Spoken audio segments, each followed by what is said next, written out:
Warning. Warning. Censorship. Warning. Censorship. Ezra Levant here. How you doing, everybody? What a great night it was last night, and a great night the night before. I'm referring to Canada's leaders' debates. They were atrocious debates, absolutely terrible. Every single thing was disastrous. Incompetence, technical incompetence. The themes of the debate were ridiculous and ignored the concerns of regular Canadians. There were pet pocket issues of the Ottawa insider establishment. The format of the debates was atrocious. The regulation of journalists, which we fought in court and beat, was atrocious. The fact that journalists were not allowed a follow-up question was deliberate to protect the precious one, Trudeau, from any actual questions. Every single part of the debate that was a failure, at first glance, makes no sense. Like, why would you ban journalists from the key political event? Why would you only have one in English? Why would you ban Maxime Bernier, who's third or fourth in the polls, but allow fringe parties like the Greens and the Bloc? Why would you have the Bloc in an English debate? Because he's not running candidates in English Canada, can't be Prime Minister. He's at like 4%, 3% in the polls. Why? None of this makes sense. Why would you not have journalists have a follow-up? Like, why? None of it makes sense until you remember that Justin Trudeau nationalized the debates, runs them with his hand-picked government commissioners. Then it all makes sense. It's designed to give the politicians the easiest ride possible, and in particular Trudeau himself. That's why they didn't talk about the lockdowns, vaccine passports, and other extreme actions of the government, and obsessed with, their pet issues like global warming. They had that child actor that they brought in Quebec. They threw everything they could at us in particular to keep us out. And because they have most of the media on the payroll now through Trudeau's bailouts, we were alone in fighting for our freedom of the press, because other people who I think in another era would have come to our aid, other media, either don't like us politically, which is fine, I accept that, the feeling's mutual. And so they let their personal distaste get in the way of their free speech principles, if they have any. But also, they don't want to bite the hand that feeds them.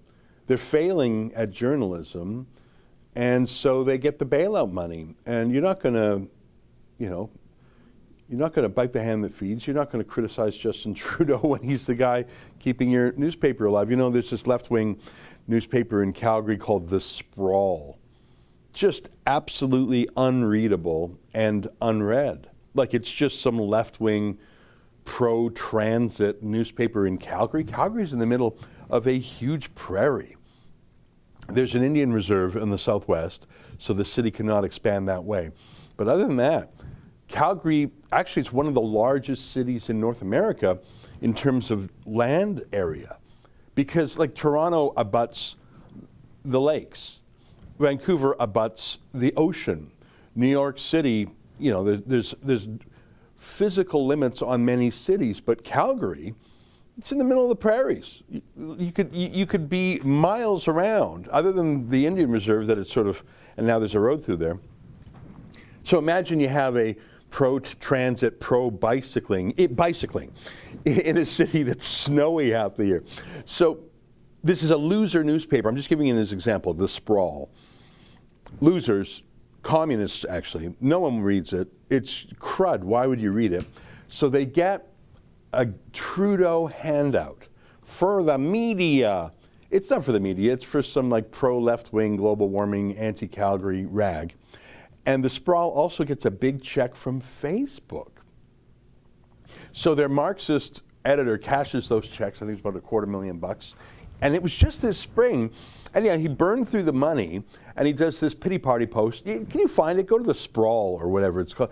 People are saying, Ezra, why are you talking about The Sprawl? What's that got to do about anything? I'm just talking, it's just a perfect example of the absolutely lame media party who are failing at their craft, who are selling people propaganda, pretending it's news, wondering why no one buys it, other than who will buy anything from a journalist? Well, Justin Trudeau. He'll support you no matter how crazy you are, because by supporting you, he owns you. And yeah, this is their website. The sprawl. It's just the worst. He's got some little post he made there about how tough it is to be him. It's not even interesting. It really is the worst. Yeah, we're scaling down. Depth, not breadth. Why the sprawl is scaling down in November. That's another, Jeremy Klazes, that's his name. He's some commie who runs the thing. Yeah, he doesn't mention that he took hundreds of thousands of dollars from Trudeau and Facebook, burnt through it doing who knows what, and now he's firing all his staff. So he got all this government money for his journalists, but he's a Marxist, but he's actually a crony capitalist. He put the money in his jeans. Anyhow, I'm just using that as an example. That's the media in Canada today. Now, he's a Marxist. He probably disagrees with us for that reason. But if you're such a loser that you're taking hundreds of thousands, or in the case of the big media companies, millions of dollars from Trudeau, you're not going to stand up for a conservative-leaning, freedom-oriented, anti-lockdown media outlet that A, is criticizing your paymaster, and B, and I think this is the part that really bugs the media, that's making it without their stupid government grants. Like, of course, the sprawl needs grants from Facebook, Mark. I mean, would you really imagine a journalist taking money from Mark Zuckerberg? Could you ever trust that journalist again on any subject relating to censorship, big tech, taxes, regulation, the lockdowns, wokeness? How could you ever trust them again? I mean, taking money from Mark Zuckerberg is probably worse even than taking it from Justin Trudeau. I mean, at least all Trudeau wants is your political support. Mark Zuckerberg is just some creepy, messianic complex lizard guy. Anyways, so that's why we are alone in battling our way in there. And we got the court order that let us in. And we had 11 journalists who were accredited. Can you call up Jonathan Goldsby's Twitter feed? He made a chart. I love this. You know, I like the Rebel. You may know I founded it, and I'm the president of it. And I regard it as more than just a job. I regard it as a mission. To be dramatic, I might even call it a calling. I don't use that word a lot. My friends here, but even I don't follow Rebel News as closely as this guy. This guy's like a stalker. His name is Jonathan Goldsby. He's the editor of a left-wing podcast called Canada Land. Anyways, I'm not saying, I mean, listen, I love the Rebel. I just don't have time to watch everything on the Rebel. I just don't have time. Luckily, we've got great editors who do. But this guy, anyhow, so I love this chart. He says the leaders were asked a total of 36 questions in tonight's post-debate scrums.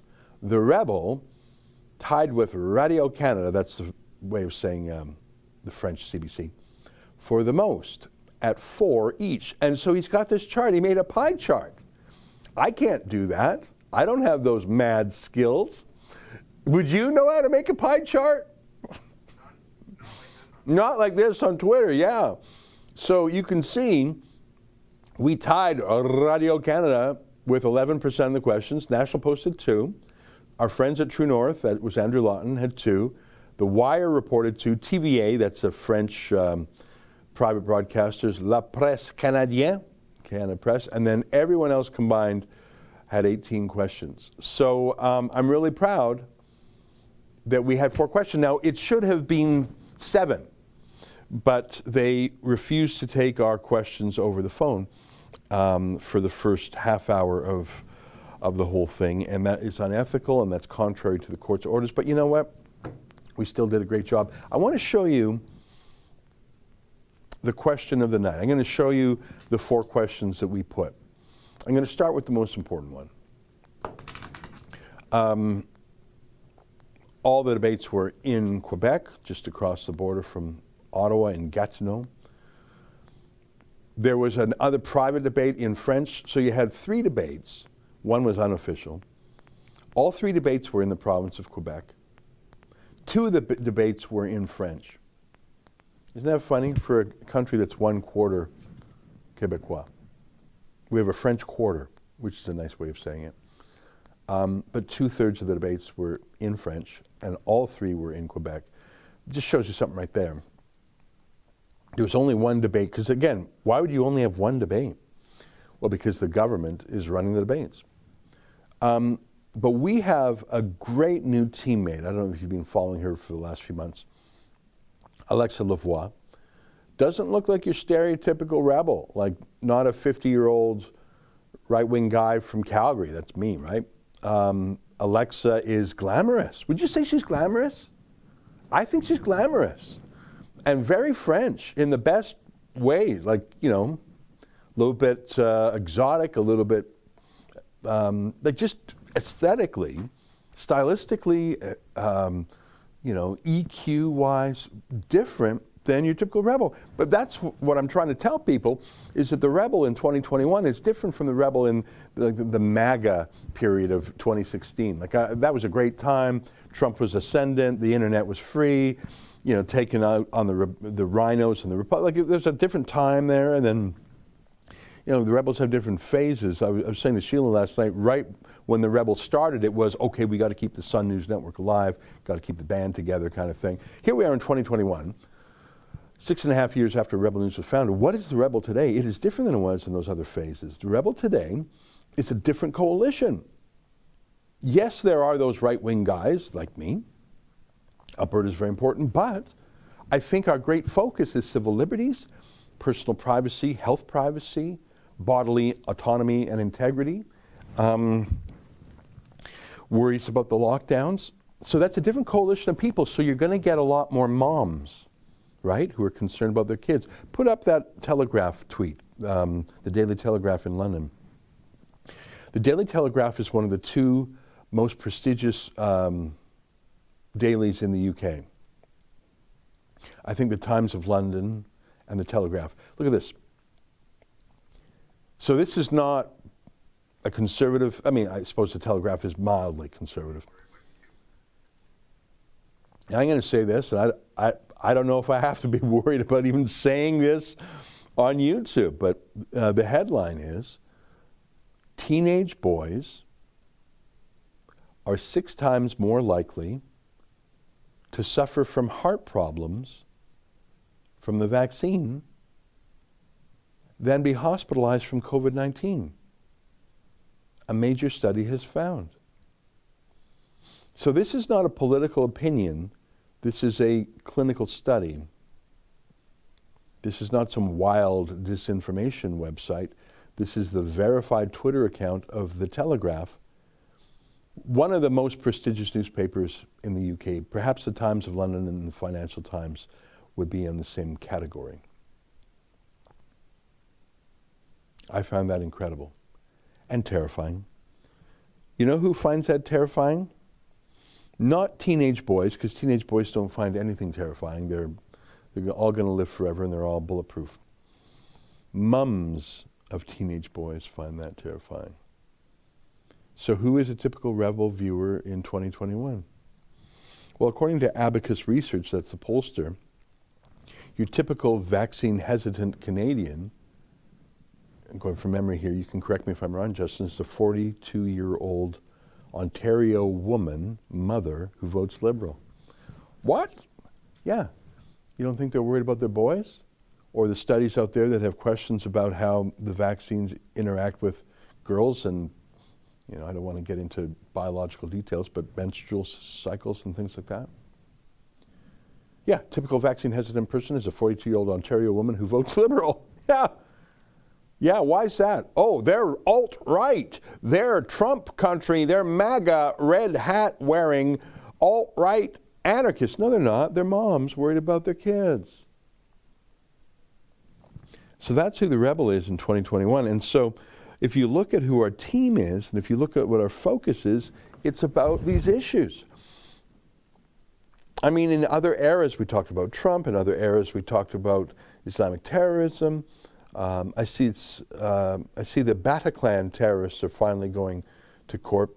In 2015, that was a horrific ISIS terrorist attack on a nightclub or a concert hall in Paris called the Bataclan. I went there to cover that horrific story. The horrific story of our age is the pandemic and, much more acutely, the lockdown. and the political response to it. So that's a very long preamble to say Alexa Lavoie is very much Rebel News 2021. And she looks different and sounds different and talks different than a Rebel News reporter in 2016 would. But I think she's done an amazing job. And she went to the debate last night in person. The rest of our team was on the phones. And she got a question to the Prime Minister.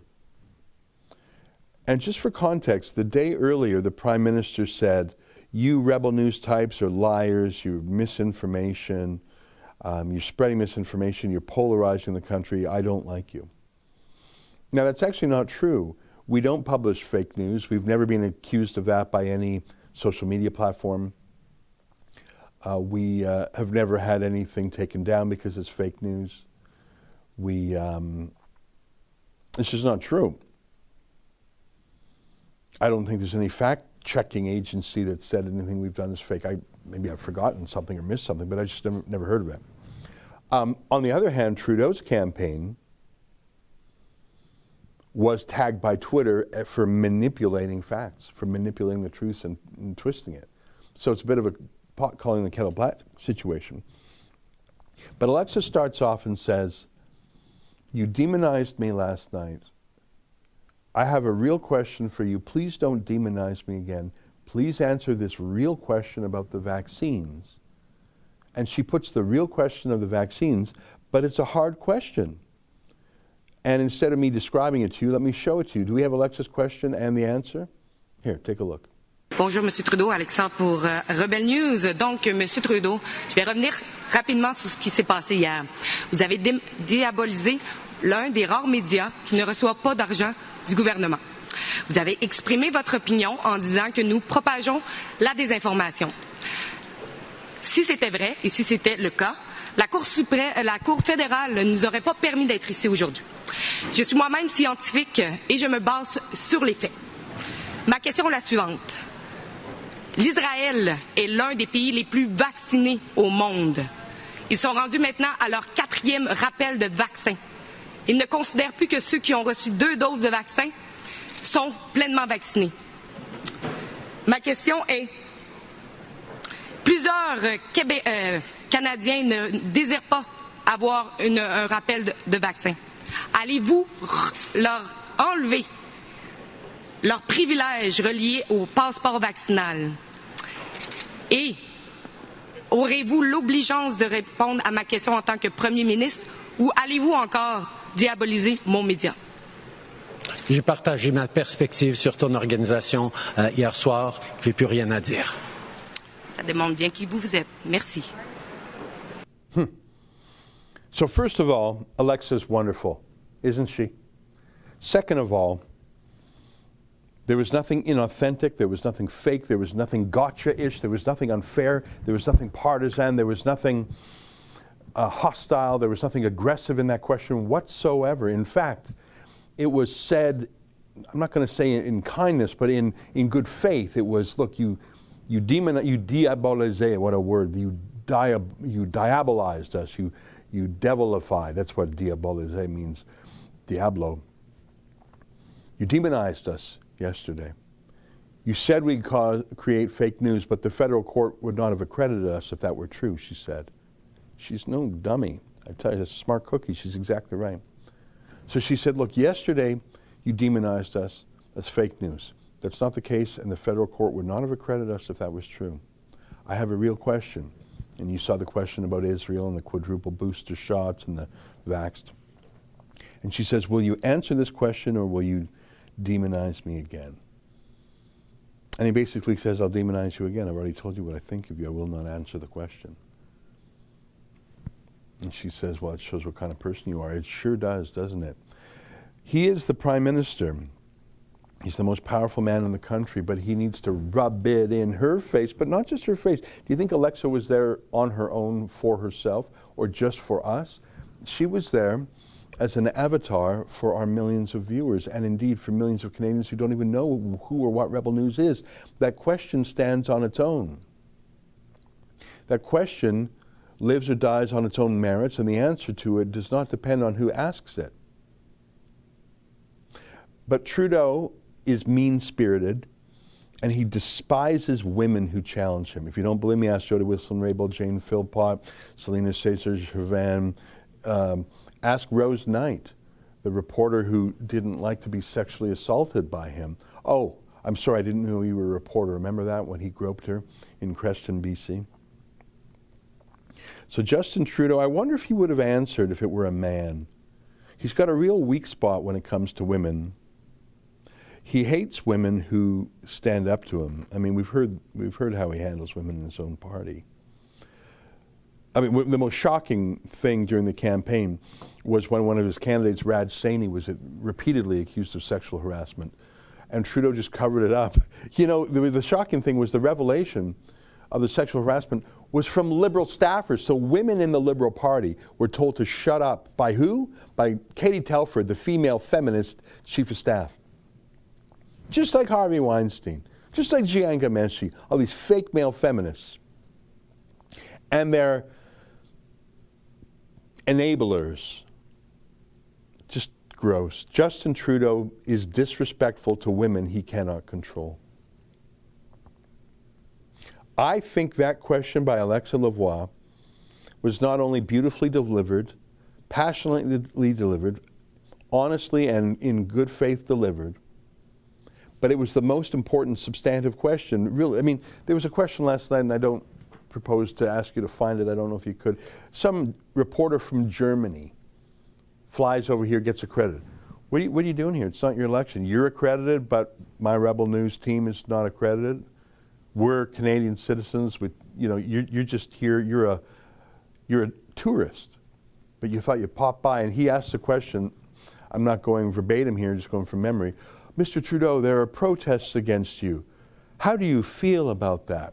You came from Germany to ask about the Prime Minister's feelings. He's got armed RCMP security. He's a divisive, extremist politician who's been PM for 6 years and has irritated millions of Canadians. Who cares how he feels? That's not news. That's not reporting. That's a tongue bath. That's submissiveness. And I know that some Germans are really deep into the BDSM move, but they just don't bring that crap over here, okay? And for that to be accredited and 11 rebels kept out is super gross. Alexa asked the most important, most newsworthy, most scientific, most relevant, most widely relevant question of the night. And Trudeau, partly out of his disdain for independent women, and partly because I don't think he has an answer.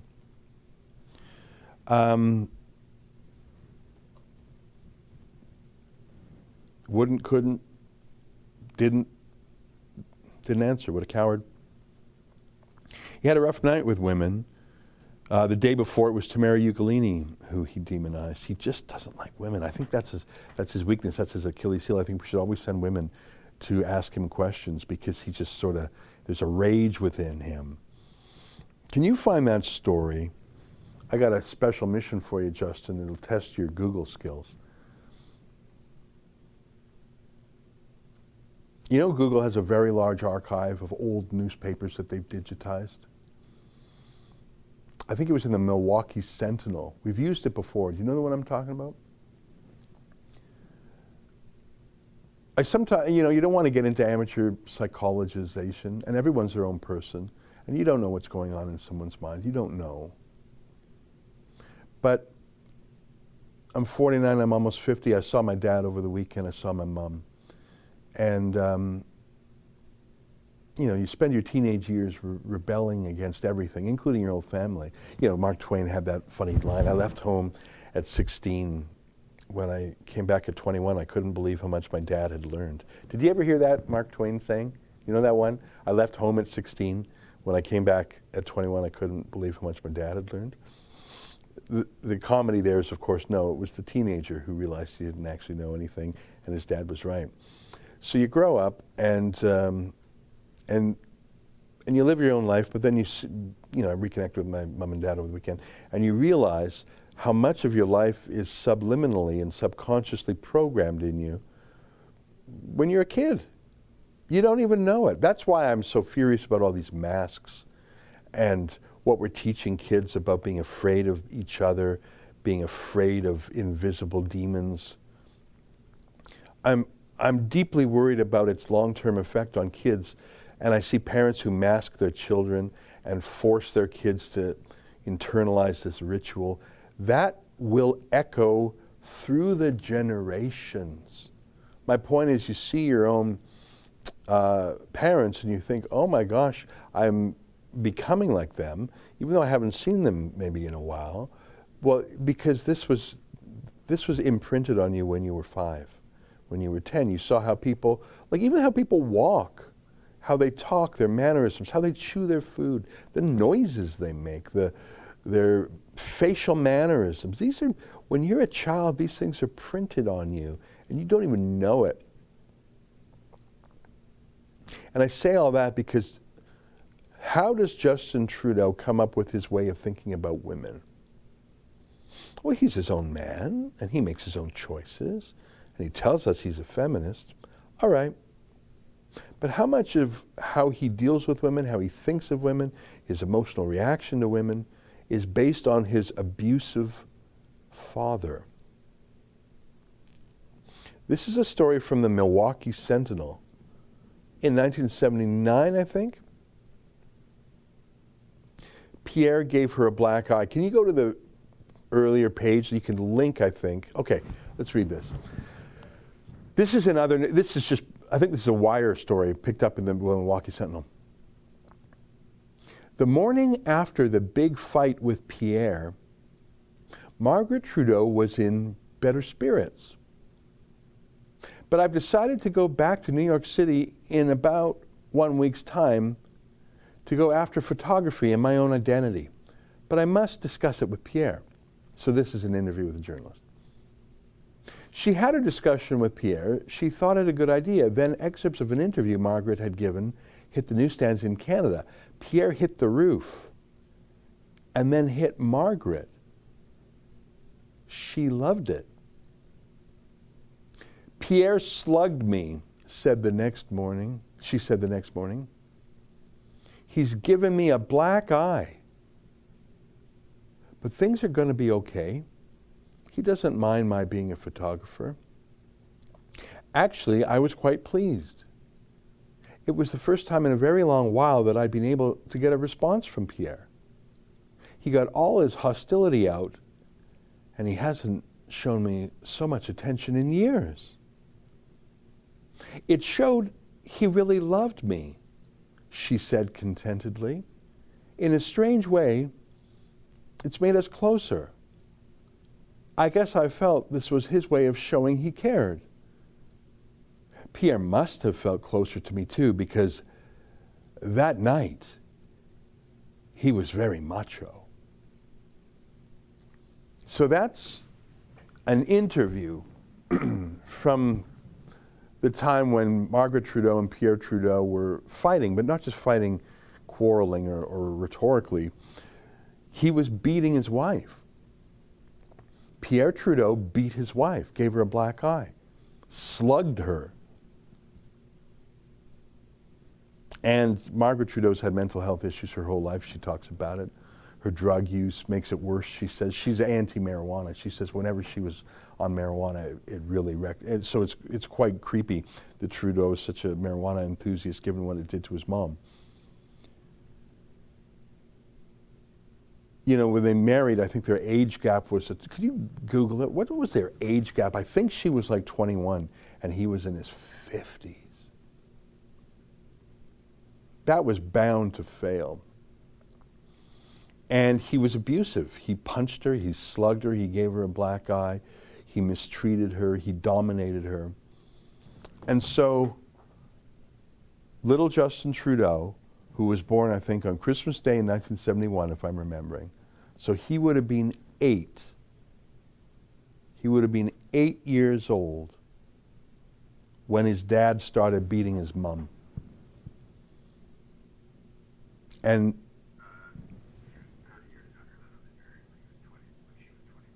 so she was 22 and he was 52. Okay, that's about what I...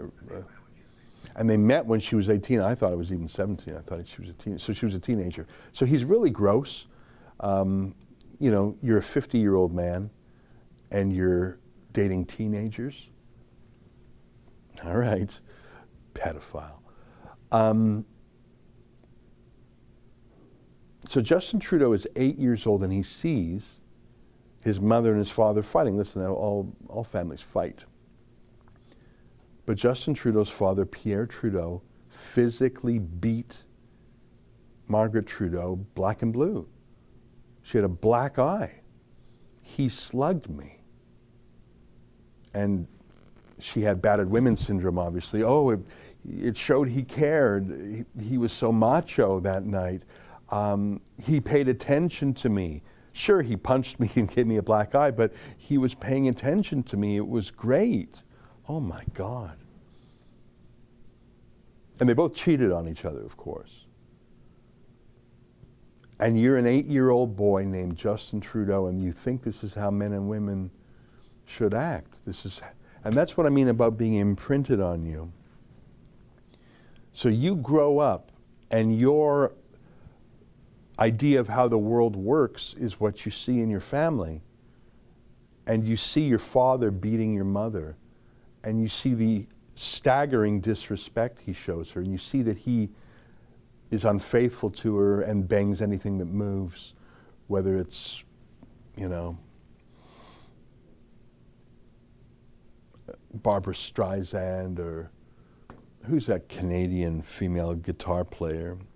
He just, like, he was a notorious, he boasted about it, because for him it was proof that he was young and virile. He had an inferiority complex just like Justin Trudeau does. When you're in your 50s and 60s and you have a series of affairs, Leona Boyd, thank you.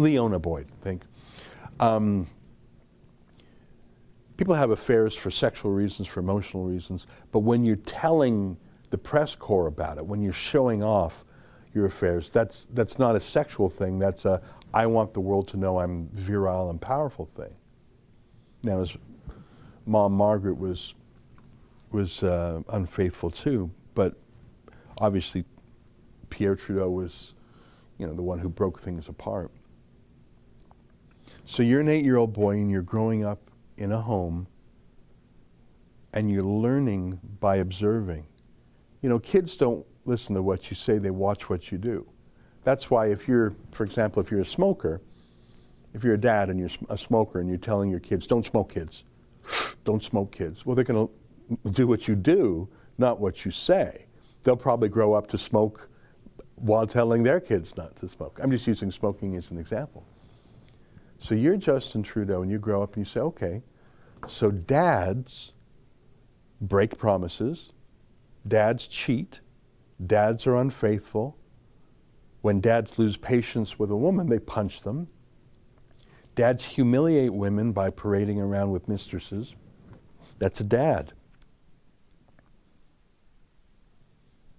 Justin Trudeau grew up in that world. Now, Pierre Trudeau was even worse. I mean, he had a concubine. What else do you call it? Deborah Coyne. Was it Deborah Coyne? Am I getting the right name? There's a lot of Coynes out there. Who was the mistress? This professor who basically called up Pierre Trudeau and said, I want to have a love child with you. And he said, okay. I mean, just like, he's just got this, Pierre Trudeau. Pierre Trudeau had, and at the funeral for Pierre Trudeau, his mistress had to walk a few paces behind. Deborah Coyne? Is it Deborah Coyne? Yeah, thanks. You know, that's a relative of Andrew Coyne. I mean, talk about incestuous. So Pierre Trudeau's approach to women is that they are basically a receptacle for his sexual outlets. And he agreed. Deborah Coyne is pitiful and shocking and candid, and she said she basically took Trudeau out for a meal and said, I want to have sex with you and I want to have a love child with you. And he said, fine, but don't expect me to play the role of dad. Don't expect me in the kid's life. Like, holy crap. And at the funeral, see if you can get a photo of it. I think there's a photo of it. If I'm recalling, Deborah Coyne, the mistress, the concubine really, had to walk, yeah. So you can see Margaret Trudeau, the beaten woman on the left. You can see, I think that's Alexandra there. there's Justin Trudeau on the right, and who's that blonde woman right at Justin Trudeau's shoulder? That's Pierre Trudeau's mistress, Deborah Coyne, who had to walk at the back.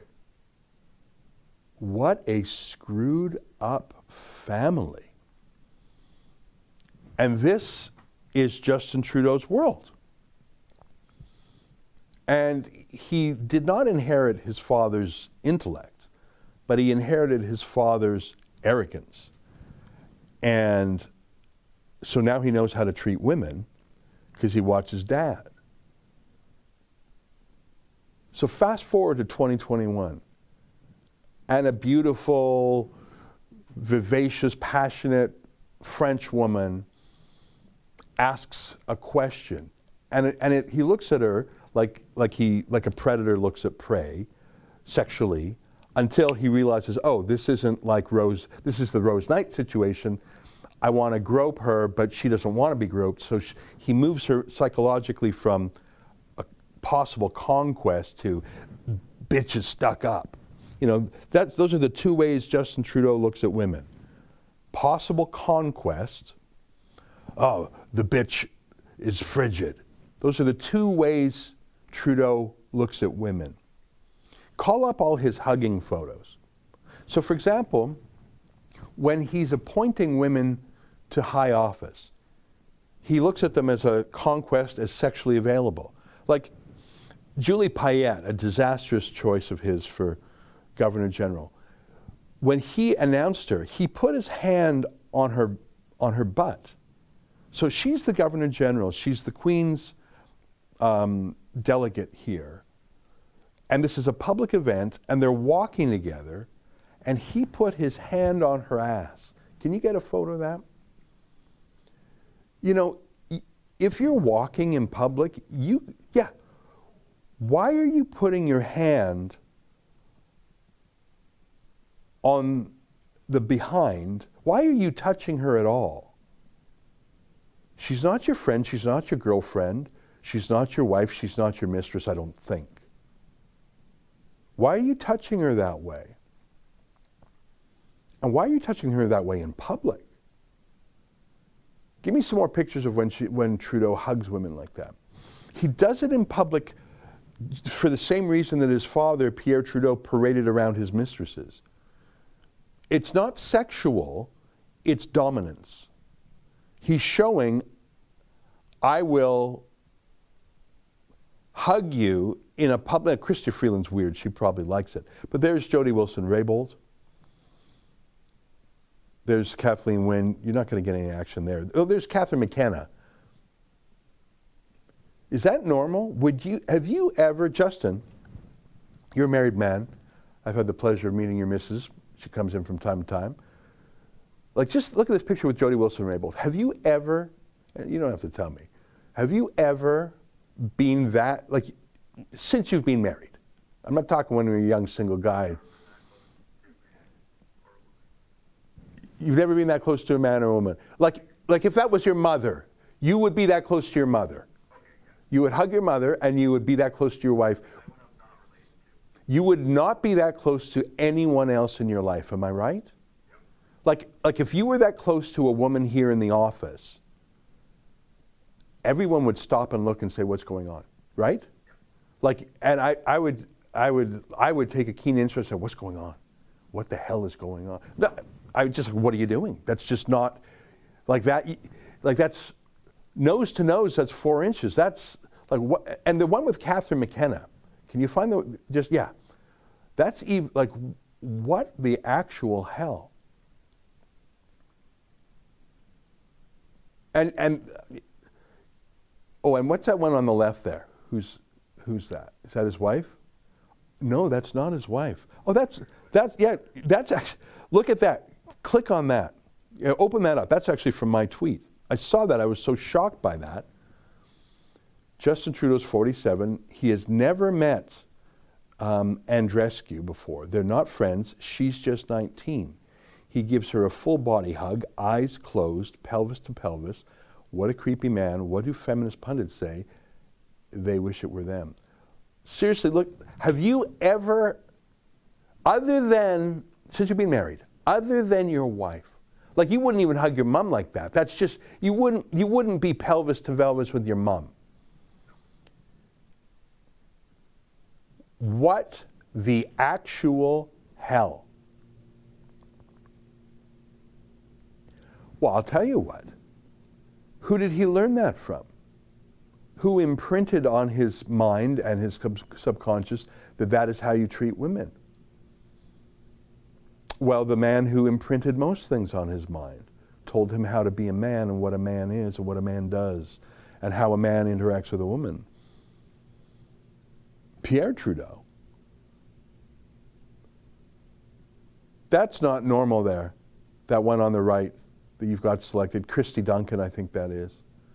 The top, yeah, in the pink one, the top one, open that up, yeah.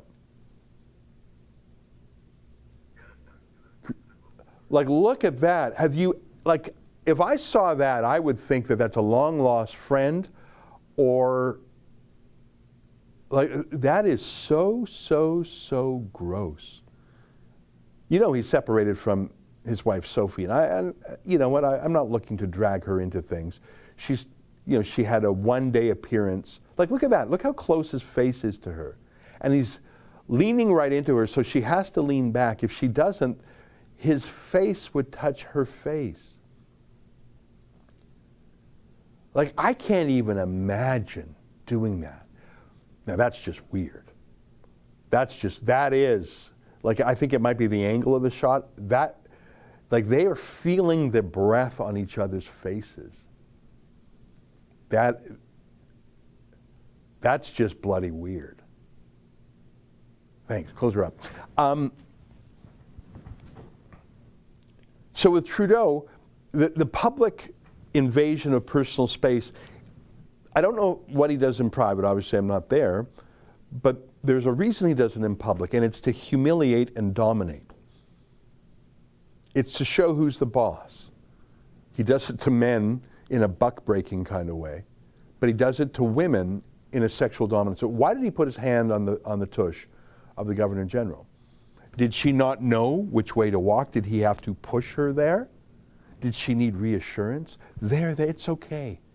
There was no reason to put his hand on her ass other than to put his hand on her ass and have it photographed and have her know and have her accept it, because what is she going to make a fuss on her big day? She's being invested as the Governor General. Is she going to make a fuss and embarrass herself and ruin the great day?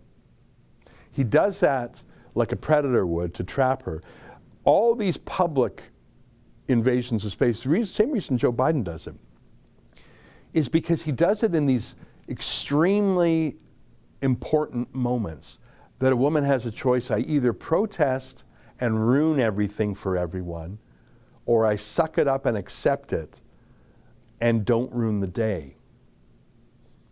So the reason he puts his hand on the ass of the Governor General in public is because it's in public. He might try and do it in private too, but I think he has different tastes than Julie Payette. Like his father, Pierre Trudeau, he needs the world to know that he's dominant and virile, and that he's an oath breaker to his own wife, and that he'll bang whoever he wants. And it's important that it's public. It's a public display. And that, my friends, is why when a woman challenges Justin Trudeau in 2021, why that fake feminist, male feminist who sexually assaulted Rose Knight in Creston, BC, while even though he's the most powerful man in the country, he feels the need to humiliate a woman who will not make herself available and submissive to him. You're either a potential conquest or you're a bitch. That's how Trudeau Sr. would have done it. He would either have you as a sexual conquest, or he would punch you in the face, or maybe he would do both.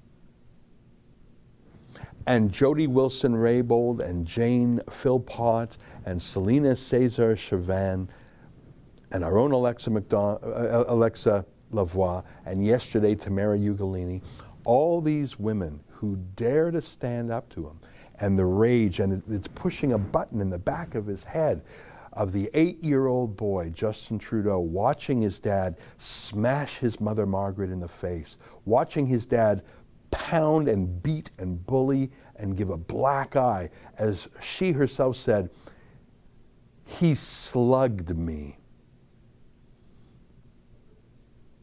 Justin Trudeau learned that real men punch their wives in the face. And unfortunately, Justin Trudeau also learned that his mother said, oh, he showed he cared. He was taught violence against women by his father, and he was taught that women like it by his mother. And this is the fake feminist who sexually assaulted Rose Knight. And this is the man who, when asked nicely by Alexa Lavoie a substantive question, instead chose to demonize her because she refused to submit. Unlike his mother, Margaret, who submitted to a beating and said it's proof she was loved. Maxime Bernier has taken to calling Justin Trudeau a psychopath lately. That's a heavy word. I don't want to use it lightly. But there are things in there that I think are unusual and psychologically abnormal and abusive and narcissistic. He certainly has a complex in him. He thinks he's above the law. I mean, even Tamara's question from 2 days ago. Do you want to play Tamara's question? We don't need the whole answer to it, but yeah, let's play the whole answer to it. It shows that she asks him, twice now the federal court has said you've been breaking the law to discriminate against me. It's just giving you second thoughts. His answer is abusive again, like his dad would abuse his mom. But his answer is implicit, which is, no, the law doesn't apply to me. Yeah, the federal court, you and what army? And the fact that it was a female judge of the federal court probably makes Trudeau laugh at it all the more. Here's Tamara's question and Trudeau's dismissive answer, because she's just a woman. Tonight. I have a question from Tamara Ugolini from Rebel News. Mr. Trudeau, the only reason that I'm allowed to ask you this question is because today the federal court ruled that the government doesn't have the right to determine who is or is not a journalist. This is the second election in a row that the court had to overturn your government. Do you still insist on being able to make that decision, and why? First of all, questions around accreditation were handled by the press gallery and the consortium of networks who have strong perspectives on quality journalism and the important information that is shared with Canadians. The reality is organizations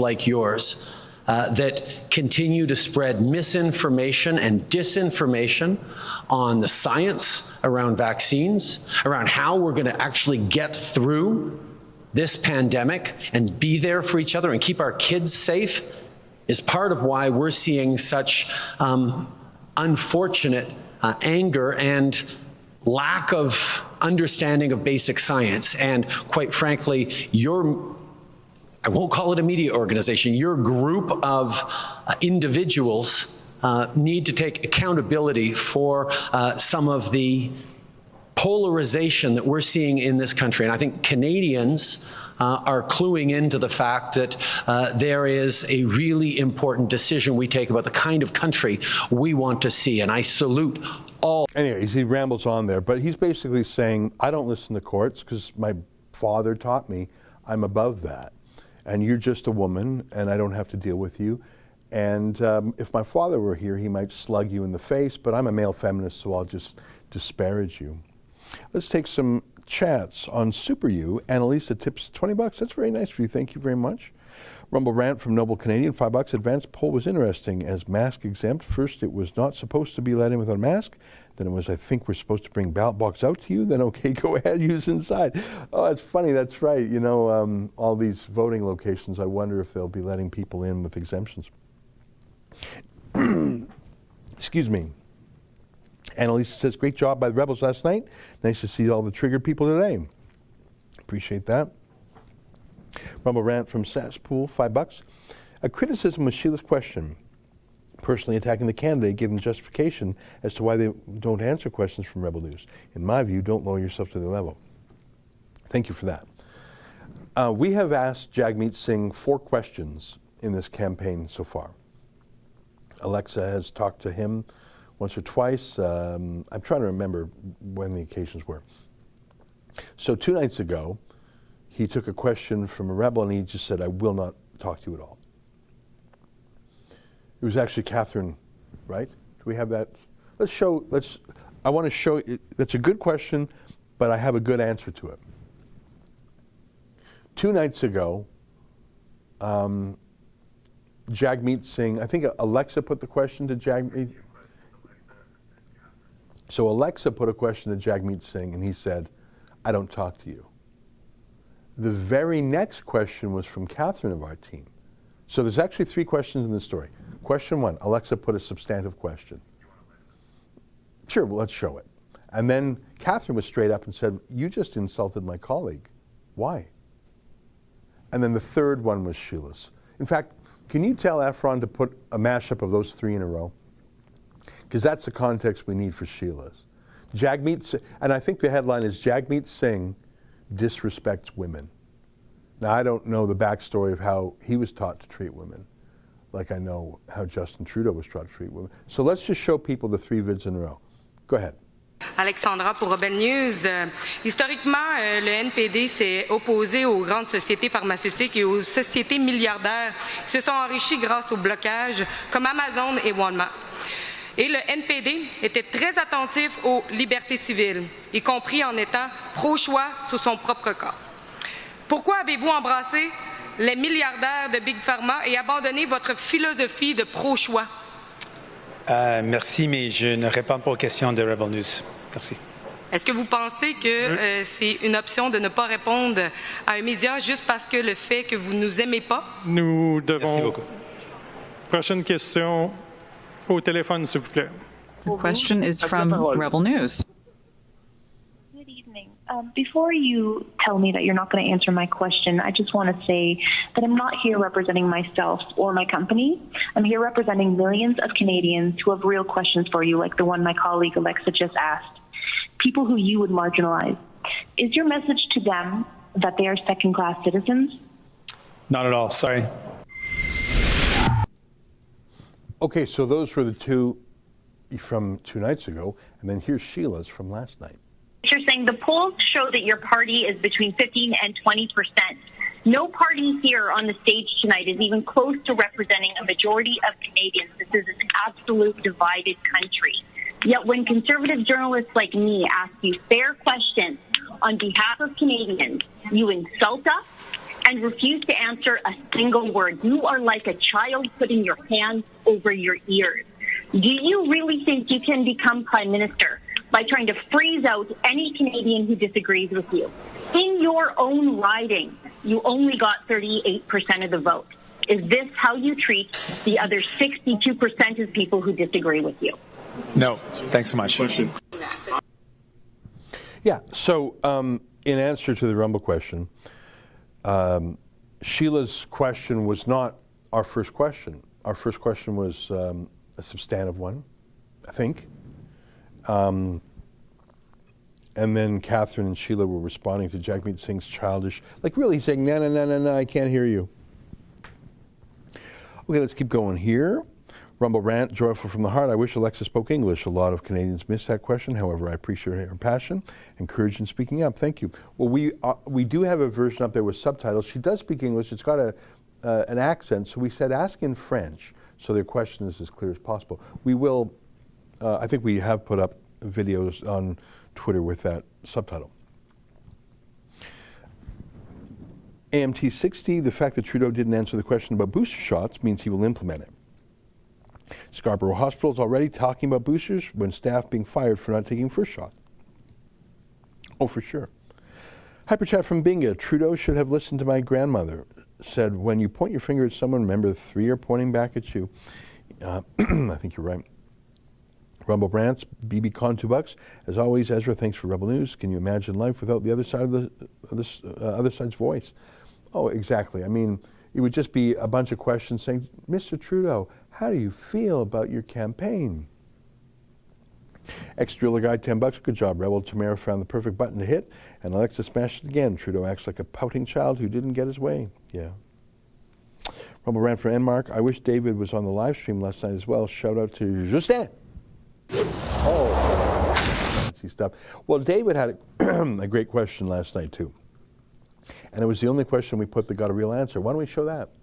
Here's David the Menzoid Menzi. Good evening, Ms. Paul. Hope you're doing well. Ms. Paul, clearly this debate is an insider's club for the political establishment. It banned Maxime Bernier of the People's Party of Canada, even though he is ahead of the Bloc Québécois and Jerome Party, the Green Party, in the polls. It banned me and Rebel News from even reporting until the federal court said that was illegal. Why have you not spoken out against this? Don't you think all voices should be heard in Canada? Thank you for the question. We did have an opportunity to provide recommendations to the Commission establishing the rules for the debates, and certainly from our perspective, having more debates is incredibly important. It is incredibly disappointing that we only had 2 hours to discuss so many important issues. We spent, I think, 10 minutes or 20 minutes talking about Indigenous peoples, for instance. I don't think we spent even 10 minutes speaking about Afghanistan. So we can see what this new system has created. It's created less opportunities for people in Canada to get to know the parties, to get to know the leaders of those parties, to get to know our positions. That's not a good thing for democracy. In the case of those parties who are not included, I think we do need to find a way for small parties who are trying to establish themselves to have a way of participating and getting known. Otherwise, we do have the same old parties constantly monopolizing the discussion. There you go. Well, David did a great job. Our whole team did a good job. Lincoln J. also had a question to Blanchette, the Bloc leader, and he did not answer. I want to show you one more video because I think it sums up the clubbiness here. I think there are things that every single party should stand for. You could call them fundamental principles or nonpartisan principles. For example, I think our Constitution is probably something like that. Fundamental freedoms, freedom of speech, for example. I think that whether you're a New Democrat, a Liberal, Tory, whatever, we can all agree on those things, although troubling these days we don't. But last night at the leaders' debate, before they got underway, they recorded one of those ads where, you know, it's like what Hollywood lovies do all the time. Videos where you have all these B-list celebrities that you barely recognize reading a line or two, and then they mash it up, and it's like a really cloying public service announcement that's really irritating. Well, the 5 party leaders who were there last night did one. Now, they did it on vaccines, and here's my view on vaccines in case you missed it. If you want a vaccine, take it. If you don't, don't. Use your own judgment. I don't think kids should be vaccinated without their parents' permission and consent. I don't think that children are sophisticated, responsible, wise, experienced enough to make those decisions. I mean, for God's sakes, you can't drive, you can't drink, you can't vote, but you're going to decide to take a medical procedure on your own? No, we don't believe in that. But if you want to make free and informed consent to take a vax, fill your boots. So I have no problem with politicians saying, get a vax, or I think you should get a vax, or I've got vax. I don't have a problem with that. But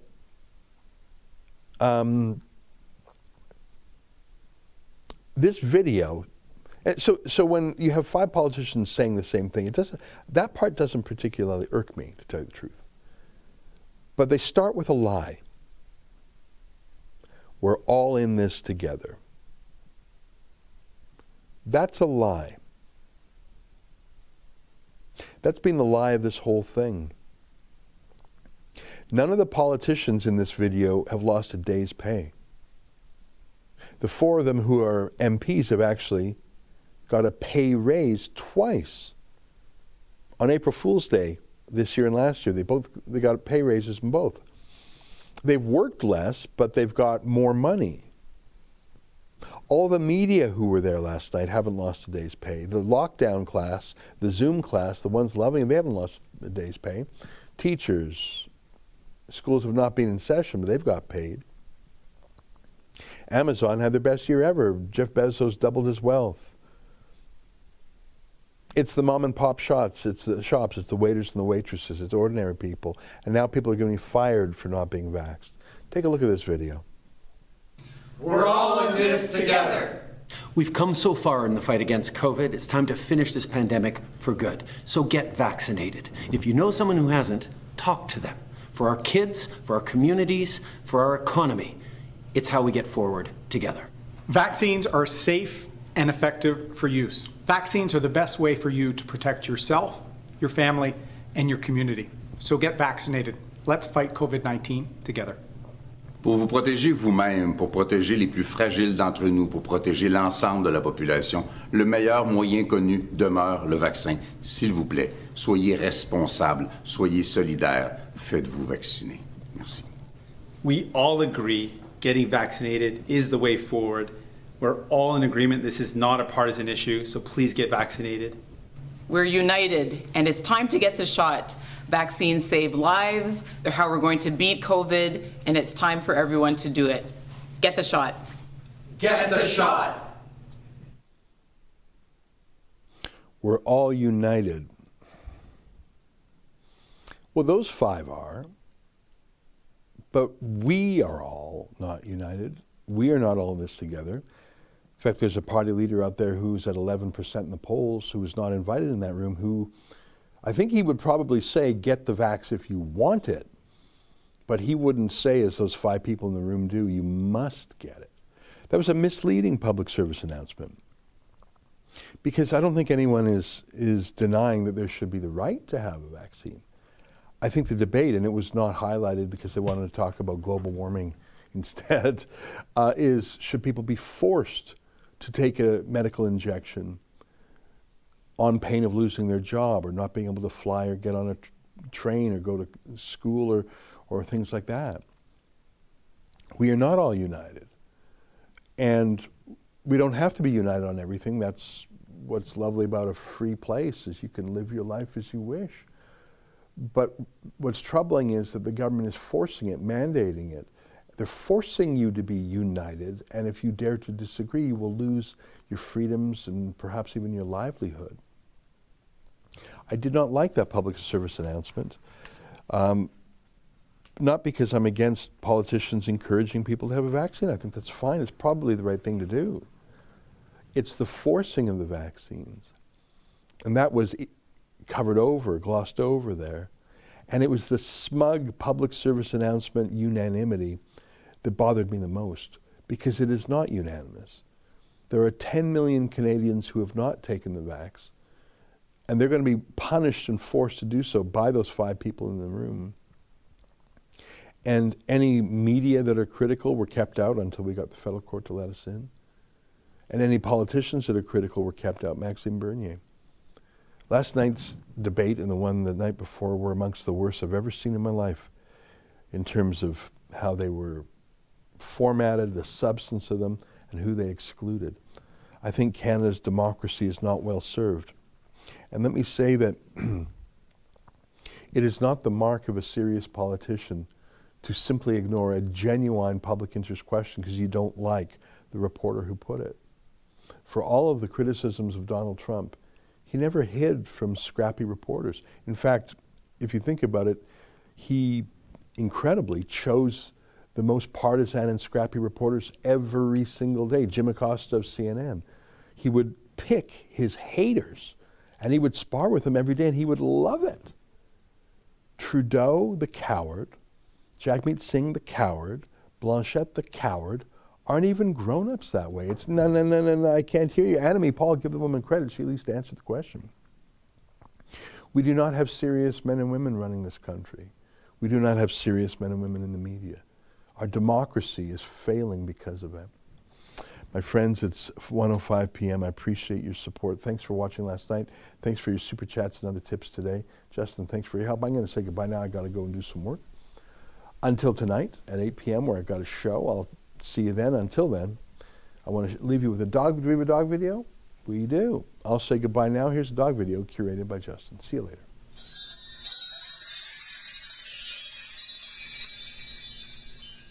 later.